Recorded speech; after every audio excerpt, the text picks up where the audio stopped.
If there were no Crimean Tatars, the world map would look different. What role did the Crimean Tatars play in the famous events of the past, and how did they influence them? Watch the new video blog, Moments of History, Events, to find out.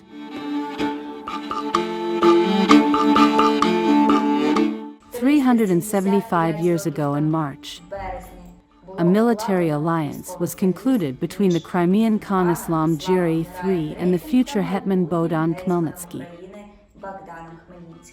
Khmelnytsky initiated the alliance. He needed to enlist the support of the Crimean Khan in an armed confrontation with the Polish gentry. It all began with royal privileges granted by King Władysław IV to the Cossack officers, which Khmelnytsky obtained by cunning. The nobleman Chaplinsky was looking for them when he attacked the Subotiv village in 1647. He did not find the documents, but he robbed the farm and stole the future hetman's beloved woman. Khmelnytsky did not get justice in the courts and decided to rebel against the Poles. Even then, a circle of like-minded people gathered around the centurion, including Sich Cossacks. But this was not enough. He needed a strong and influential ally, in fact, a patron. Islam Giray III was just the right person. In recent years, his country has reached the pinnacle of economic growth and prosperity. It's more than enough to say that during the reign of Islam Giray, taxes were abolished for the entire population of the Crimean Khanate. No European state in the 17th century could afford such a luxury. The first attempt to establish contacts in the fall of 1647 did not lead to anything, and the Cossack leader decided to personally travel to the Crimean Khanate to begin negotiations with the Khan. Khmelnytsky, like many Ukrainians of that period, knew the Turkic-Crimean Tatar world, its traditions, customs, and mentality well. He spoke and wrote fluently in Crimean Tatar, and this was not surprising given the closeness of the cultures and relations between the two nations. In late January of 1648, the future hetman left the Sich for Bakhtjisaraj. However, at an official audience in March, Islam Giray ignored the proposal for an alliance with the Cossacks. But we know that the alliance eventually happened. But how, and on what terms? When we talk about the negotiations between Khmelnytsky and Islam Giray, we must clearly understand that we are talking about the middle of the 17th century, where everyone, without exception, adhered to the hierarchy. Although Khmelnytsky was an aristocrat, he was a subject of the king of the Polish Commonwealth.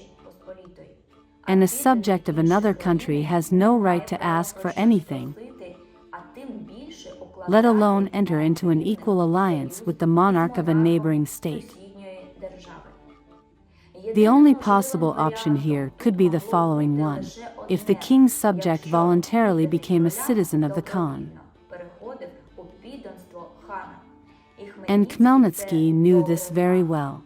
A few days later, he sent a secret message to Islam Giray and again received an invitation to the palace. It is not known for certain what the future hetman and the Crimean Khan talked about face to face. Today, we can play with words as much as we like when talking about one of the most important events in the history of Ukraine. But the essence of the matter will not change. Khmelnytsky, then in March 1648, with all the territory under his control, became a vassalage to the Crimean Khanate and recognized himself as a Khan's subject. There were no other options for concluding an important alliance for the hetmanate. It was not a fraternal alliance in our modern sense. It was indeed a military political agreement. Perhaps it was temporary in nature. But the main thing is that an agreement with Bakhtjisaraj was signed. During the war with the Poles, on behalf of the Cossacks, Khmelnytsky accepted the Crimean Khan's condition that he was ready to continue fighting with his Cossacks on the side of the Crimean Tatars in the event of hostilities between the Khanate and some state. A state council was held in Giray, at which Islam Giray Khan announced his support for the Ukrainian Cossacks. From that day on, the Crimean Khanate began preparations for a new war with the Polish-Lithuanian Commonwealth. The Sich received this news favorably and, in fact, upon his return from the Crimea, Khmelnytsky was elected the hetman of the Zaporozhian army. Together with Khmelnytsky, the best commander of the Khanate, the Agha Mirza Tugay Bey, arrived at the Sich with a 20,000-strong army of askers. Thanks to the Crimean cavalry, the first battles near Zhovty Vody, Korsun, and Pilyavtsi were won, and the Khan himself joined the next historic battles. This alliance lasted until 1654 and was renewed for a short time only in 1659. But that's another story.